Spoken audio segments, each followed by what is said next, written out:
નમસ્કાર દર્શક મિત્રો, હું છું આશ્લેષા પટેલ અને આપ જોઈ રહ્યા છો અર્થ પડકાર ન્યૂઝ।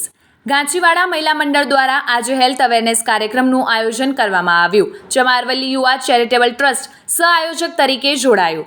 આ પ્રસંગે કંપનીએ થેરેપીના હેડ શ્રી પોમીન શાહ સાહેબશ્રી તથા મહિલા અને બાળ વિકાસ અધિકારી શ્રીમતી હસીનાબેન મંસૂરી મુખ્ય મહેમાન તરીકે ઉપસ્થિત રહ્યા। સાથે સાથે ટ્રસ્ટના સભ્યો તથા સ્થાનિક આગેવાનો પણ જોડાયા હતા। કાર્યક્રમમાં આશરે 200 જેટલા લોકો ઉપસ્થિત રહ્યા હતા, જેઓ હાલ થેરેપી સેવા લઈ રહ્યા છે। તેમને આરોગ્ય સંબંધી ઉપયોગી માર્ગદર્શન તેમજ હેલ્થ જાગૃતિ માટે જરૂરી માહિતી આપવામાં આવી।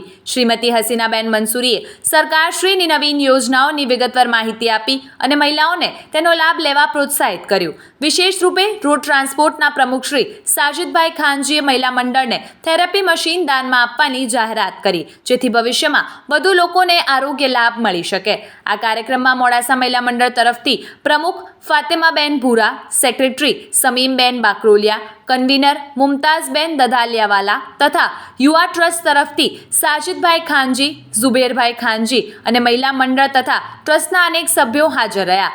આ કાર્યક્રમમાં થેરેપી આપવામાં શ્રી આકાશભાઈ પરમાર અને ભાગ્યશ્રી બહેને ખૂબ જ મહેનત કરી આ કાર્યક્રમને સફળ બનાવ્યો છે અને કાર્યક્રમનું તમામ સંચાલન કર્યું। આ કાર્યક્રમ દ્વારા ગાંચીવાડા મહિલા મંડળ અને યુવા ચેરિટેબલ ટ્રસ્ટે સમાજમાં આરોગ્ય વિષયક જાગૃતિ સાથે સાથે મહિલાઓના સેવા કાર્યને પણ આગળ ધપાવ્યું। આવા જ અવનવા સમાચારો માટે જોતા રહો અર્થ પડકાર ન્યૂઝ। રિપોર્ટર કાદર ડમરી, અરવલ્લી। જોતા રહો અર્થ પડકાર ન્યૂઝ અને અમારી ચેનલને લાઇક, શેર ને સબસ્ક્રાઇબ કરવાનું ભૂલશો નહીં।